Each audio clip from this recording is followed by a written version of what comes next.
दोस्तों, यहाँ पर हम लोग अभाज्य गुणनखंड करना सीखेंगे। तो आइए इसके लिए एक संख्या लेते हैं। संख्या 30 का अभाज्य गुणनखंड निकालना है। तो दोस्तों सबसे पहले यहाँ पे क्या करेंगे, सबसे छोटी अभाज्य संख्या से इस 30 को भाग देना शुरू करेंगे। तो आप लोग जानते हैं कि सबसे छोटी अभाज्य संख्या कौन सी होती है, 2। तो 2 से इस 30 को काटेंगे।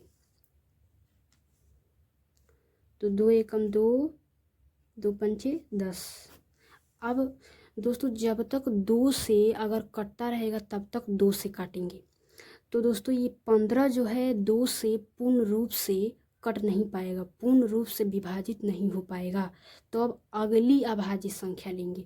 तो अगली अभाज्य संख्या कौन सी होती है, 3। अब ये जो 15 है 3 से पूर्ण रूप से विभाजित हो जाएगा। तो अब 3 से इसको काटेंगे। 3 पचे 15। फिर अब जब तक 3 से काटता रहेगा तब तक 3 से काटेंगे। तो ये 5 जो है वो 3 से पूर्ण रूप से कट नहीं पाएगा, इसलिए अगली अभाज्य संख्या लेंगे। तो अगली अभाज्य संख्या कौन सी आती है, 5। तो 5 एकम 5। दोस्तों काटने पे यहाँ पे 1 आ गया। अब जो काटने का प्रक्रिया था वो खत्म हो चुका है। तो ये जो बगल में जो अभाज्य संख्याओं को आप लोग देख रहे हैं, इसको यहाँ पर 30 के बराबर में हम लोग गुणे के रूप में उतार लेंगे। 2 गुणे 3 गुणे 5। तो आ गया 2 गुणे 3 गुणे 5।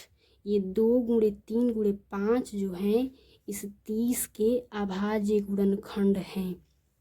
अब एक और सवाल लेते हैं। दूसरा संख्या है, इस 210 का भी अभाज्य गुणनखंड करना है। तो दोस्तों इसमें भी सबसे छोटी अभाज्य संख्या से इस 210 को भाग लगाना शुरू करेंगे। तो 210 तो सबसे छोटी संख्या 2 होती है। तो 2 एकम 2, 2 पंचे 10। अब ये 105 जो है वो 2 से पूर्ण रूप से विभाजित नहीं है। तो अब अगली अभाज्य संख्या लेंगे। अगली अभाज्य संख्या कौन सी होती है, 3। तो 3 त्रिके 9, 3 पचे 15। दोस्तों अब ये 35 जो है 3 से पूर्ण रूप से विभाजित नहीं है। तो अब अगली अभाज्य संख्या लेंगे। तो अगली अभाज्य संख्या कौन सी आती है, 3 के बाद 5। अब ये 35 जो है 5 से पूर्ण रूप से विभाजित हो जाएगी। तो 5 सते 35। अब ये 7 जो है इस 5 से पूर्ण रूप से विभाजित नहीं हो पाएगा, इसलिए अब फिर से अगली अभाज्य संख्या लेंगे। तो 5 के बाद अगली अभाज्य संख्या कौन सी आती है, 7।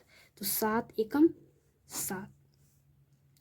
तो फिर 210 को यहाँ पर लिख लेंगे, बराबर कर देंगे। फिर 2 गुणे 3 गुणे 5 गुणे 7। ठीक। अब दोस्तों ये 2 गुणे 3 गुणे 5 गुणे 7 जो हैं 210 के अभाज्य गुणनखंड हैं।